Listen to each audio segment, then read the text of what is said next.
ازاي جماعة بعباءة دينية انتهت بصراع في الحكم، وازاي ناس كانت شايفة نفسها بتطبق الدين اتهمتها ناس كتير انها شوهت صورته. قصة الاخوان المسلمين او المتأسلمين او الارهابيين مش مجرد تاريخ، دي حكاية صراع على السلطة من اول يوم. نرجع بقى للبداية سنة 28 1928 ظهر اسم حسن البنا في الاسماعيلية، وقرر يأسس جماعة قال إنها هدفها إصلاح المجتمع بالدين.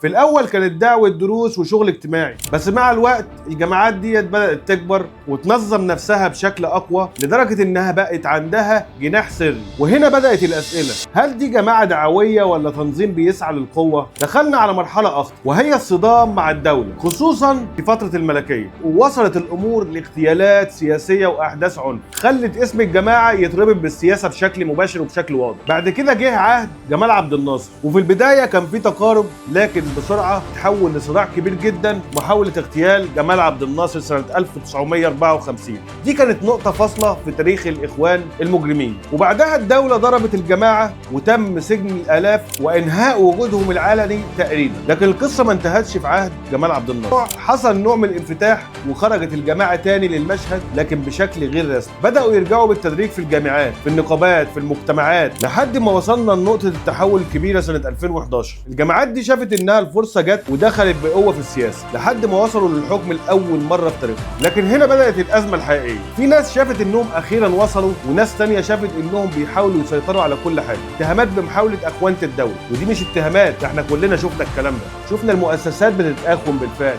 شفنا حاجات بتتآخن، شفنا هم كان رد فعلهم ايه مع الناس، كانوا بيقولوا هندوس عليكم بالجزم، وده احنا شفناه كان كلام واضح بالنسبه لهم. في قرارات كانت مثيره للجدل وانقسام كبير جدا في الشارع المصري لحد ما حصلت اللحظه الفاصله اللي هي 30 يونيو. ملايين نزلت الشوارع والجيش دخل بقياده اسمها الرئيس عبد الفتاح السيسي، وتم عزل الحكم، وبعدها الدوله اعلنت تصنيف الجماعه كتنظيم ارهابي. ومن ساعتها المشهد اتقفل تقريبا داخل مصر، بس الجدل لسه موجود. بس كجماعه اخوان مسلمين ما لهمش كلمه، ما لهمش وجود على الارض، لكن دايما بيحاربوا الدوله دي، عايزين يخلوا الدوله تفشل باي طريقه ايا كانت هي ايه. مش مهم الدوله، مش مهم اي حاجه، هم عندهم اهم حاجه كرسي الحكم، واهم حاجه ينفذوا اتجاهاتهم وبس. في ناس شايفه ان الاخوان دي كانوا مشروع ديني يتحول لسياسي البدايه، وناس شايفه انهم كانوا خطر من البدايه. والسؤال الحقيقي مش بس عن الماضي، حتى لما مسكوا كرسي الحكم لمده سنه دمروا الدوله في سنه واحده، ما بالك بقى لو كانوا قعدوا معانا 5 سنين مثلا، كان ايه اللي هيحصل لنا اكتر من كده؟ الاقتصاد المصري اتدمر، بطاله، فساد، الحاجات اللي حصلت لمصر في الفتره دي ما حصلتلهاش من زمن طويل، لكن حصلت في سنه بسبب تنظيم ارهابي زي ده. الخلاصه بقى، هل الاخوان دول كانوا فعلا جماعه دعوات واتغيرت مع الوقت، ولا كانوا من البدايه بيسعوا للحكم تحت غطاء الدين؟ قولنا رايك في الكومنتات، فعل الجرس، والله المستعان، وتحيا مصر.